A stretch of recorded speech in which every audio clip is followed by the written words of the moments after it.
efisien bang. Oke, baik. Jadi begini bang ya, dasarnya kalau mau Anda seperti itu, Yesus mati lalu bangkit dan hidup kembali. Bang, yang saya dasarkan kepada Tuhan saya yang tidak kelihatan ini, Dia yang menciptakan kematian, Dia yang menciptakan kehidupan, Dia yang menciptakan kebangkitan. Ya, tuh. Itu Tuhan kami. Ya, bukan berarti Tuhannya yang bangkit atau yang lain-lainnya bangkit, enggak. Jadi yang menciptakan kematian, menciptakan kehidupan adalah Tuhan saya, gitu. Yang menciptakan langit dan bumi. Kalau Anda dasarnya Dia mati, lalu bangkit, hidup kembali. Kematian itu diciptakan oleh Tuhan saya. Dia hidup itu diciptakan oleh Tuhan saya, gitu. Tuhan abang siapa?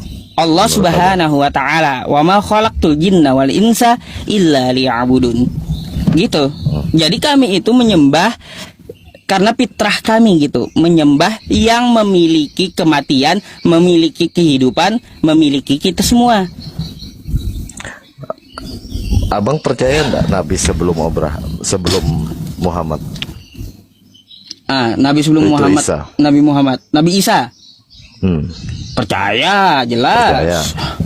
Tapi Nabi Isa enggak tahu tentang Muhammad, gimana bang?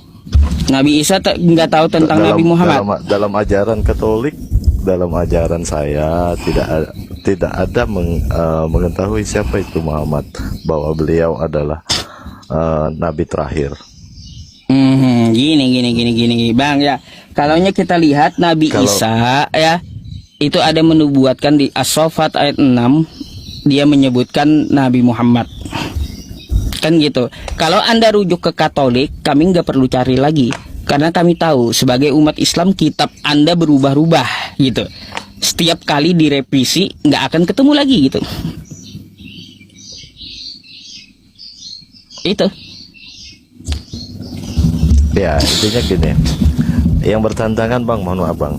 Saya sebenarnya Muslim sebelumnya bang. Tidak bang tahu. Oh, ya, Muslim yakin. Ya, paling tidak salah satu biar abang tahu. Bisa nggak baca Quran? Saat ini saya sedang makan nih bang. Allahumma barik lana fi ma razaqtana wa qina azabannar, amin ya rabbal alamin. Oh baik. Terus apa lagi? Nah, salah satu itu. Jadi kenapa saya mempercayakan? Cuma bang bentar dulu. Saya mau penasaran sama abang jadinya. Ya, kalau Anda ngaku murtadin, coba tolong abang apa aja yang hafal Al-Fatihah hafal? Sejauh ini saya tidak semua hafal. Karena gini bang, karena mayoritas teman, dengar dulu abang, dengar dulu. Karena mayoritas teman-teman saya Muslim, mereka cuma tahu baca tapi tidak tahu artinya. Menurut saya gini, ketika kita tahu baca doang tidak tahu artinya, itu percuma bang. Menurut saya percuma. Jadi itu. Baik. Terus yang bertentangan juga di hati saya, yang disebut jihad itu apa bang? Nanti dulu ke sana bang. Sebelum saya jawab pertanyaan Anda, coba bacain Al-Fatihah dok. Ya, jadi gini, saya kasih tahu bang, saya dilahirkan secara Kristen. Saya pernah masuk Muslim. Nah, tapi dengan demikian ajaran yang masuk ke saya, ya secara otomatis saya mau perlu logika bang, logika yang saya masuk. Makanya yang bertentangan sekali di hati saya itu adalah yang disebut jihad itu bang. Oh ya, terus? Nah itu, jadi itu yang bertentangan sekali di saya.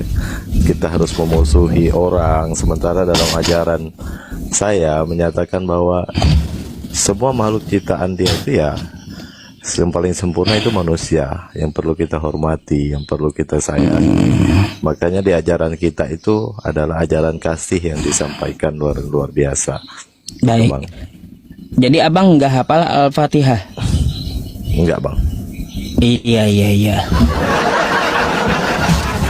Garuk-garuk kepala saya jadinya. Kok bisa ya ngaku Muslim nggak hafal Al-Fatihah gitu? Itu Muslim mana gitu loh ya? Nah ini bang, tugas saya. Iya. Bahaya betul. Kali gimana dia sholat kan kagak hafal Al-Fatihah gitu. Nah, saya akui itu bang. Saya akui. Ini gini. tugas Anda ketika saya ikut agama Anda, itu Anda yang mengajarkan, Anda yang memberitahu. Tapi selama saya mengikut agama Anda, ajaran Anda, saya tidak tahu kemana arah saya harus pergi dengan ajaran bahwa ada jihad di sana, memusuhi orang. Ya saya pikir itu yang bertentangan, makanya saya butuh penjelasan Abang di situ, Bang. Bang, yang namanya jihad peperangan itu di zaman perang, bukan di zaman kita di sosial sekarang gitu. Bedakan konteksnya. Al-Quran ada menceritakan waktu di zaman peperangan, ada juga di waktu zaman sekarang bersosial. Jadi yang namanya jihad bukan cuma berperang. Kita pun mencari nafkah buat anak istri itu juga jihad. Kita melangkahkan kaki kita ke masjid itu juga terhitung jihad, gitu. Gini, Bang. Jadi gitu, Bang. Abang, Jadi konotasi kata jihad itu jangan Anda maksudnya itu jangan jangan alergi gitulah intinya.